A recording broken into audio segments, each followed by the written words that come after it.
Okay, today's dive is Little River Springs Cave, and I initially went in, went up through the mud tunnel and took the serpentine through the Florida room up to the up to the deep section. And it's funny the way they've named all this. You saw my reel was there. That's where I ran it from the gold line into this deep section. The funny part is, there's the first jump. It's called the old deep section. The next one's called the new deep section. And the one after that's called the new deep section. I think that's hilarious. So, awesome dive. The main tunnel is probably 94 because the water's so low. And then going through here, I think it was like 104. And then on the way back, I dropped down into the new deep section, and it's 115. But I had my scooter, aluminum 80 for a stage, and then my carry gas at 2 LP85s. Going in, I love this jump. It was great. And I made it in pretty far. I made it past the new deep section. There's no jumps after that. But it does go for a ways, and you get up by the Small Creek tributary, which I think that's what I was seeing when I noticed there was some like bluish, the bottom on the right and in one area it looked kind of bluish. I don't know what caused it, but it must have to do with the influx of the surface water or something, or I don't know, I'm just guessing. But I think the whole video is about, it's pretty long. It might be 18 minutes, 16 minutes, somewhere in there. And but I wanted to show you, here's that catfish I saw. He didn't want to move. I think he was alive. He was just laying there about 6 inches long.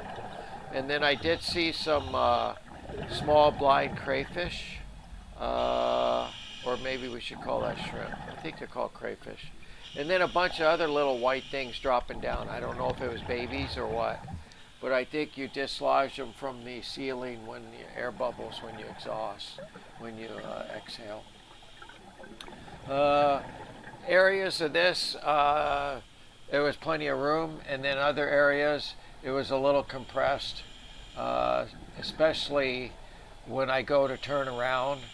I actually stop. You'll see me stop and think about it for a minute because I was trying to think of a way to turn around without silting out, and I didn't really come up with a good one. I kept my feet high, and I did a real slow, like helicopter turn, and it still silted me out. It wasn't horrible, but I did have my thumb and forefinger on the line for 2-3 minutes, maybe 3 minutes. And then once I got back to the, I think it was called the new deep section, then you'll see me jump and go down. It's actually it's not really a jump. It's like a Y or a T. Call it a T. And I went down there, and I really liked it down there. I followed that till I turned on my turn pressure when I'm going up here, and then on the way back, I took a peek down in that one other area because I knew once I got back, I had my stage tank still sitting there if something went wrong. But I had plenty of air. You'll see me look at my computer when I turn, and I think I was at 25 and 26, and I had my mind like 2550, and yeah, that one don't show up because it accidentally bumped to the compass. But I think on the next one I adjust that, and I think that was the there they are, the little white things you see floating. There they are. I think they're baby crayfish. I don't think they're omnipods. They could be. No, they're swimming. They're swimming. Yeah, I didn't notice when I was actually there, but those are little crayfish. There's that blue like influx of something it comes down, it's like slides down. Maybe I get another look at it. See how that feeds down in there? It actually looks blue when you're in there. I thought that was really cool. But I won't talk the whole time. I go up here, I turn around, I silt myself out, and then see that color discoloration on the left? That's actually what I was seeing. I think that was the influx of maybe surface water or something. That's not the lens or anything. It actually had that look. 103 it says. There's some more of that. It actually had a blue tint to it. Somebody I have to comment, let me know.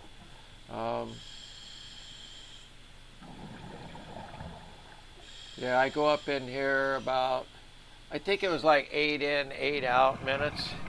But with dropping everything and all that, it was at least a half hour doing everything. Pretty cool. Pretty cool. I wish it didn't take this long to get in here so you could explore this a little longer.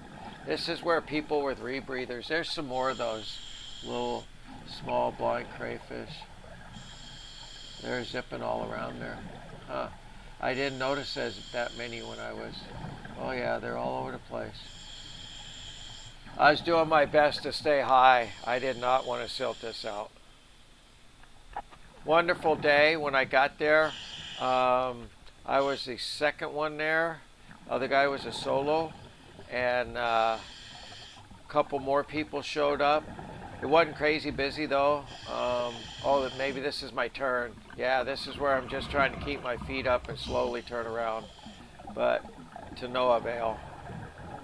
So that was 7 minutes from when I left my jump reel. Here I'm trying to stay off to the right of it a little bit, but it didn't really do much good. So we'll have to see here. We're at the 7 minute mark, how long it takes. Because once I get to that Nunu Deep section, to go down that T, it goes clear. And then after that, there's a little bit of, scuzz, but it clears up real good. And then I went back to my scooter afterwards. Went back through the Florida room. I did see a guy, I didn't realize I knew him at the time. He was jumping off into the siphon tunnel. And then when I went back, I went around the, is it called the merry-go-round? I keep forgetting the two names.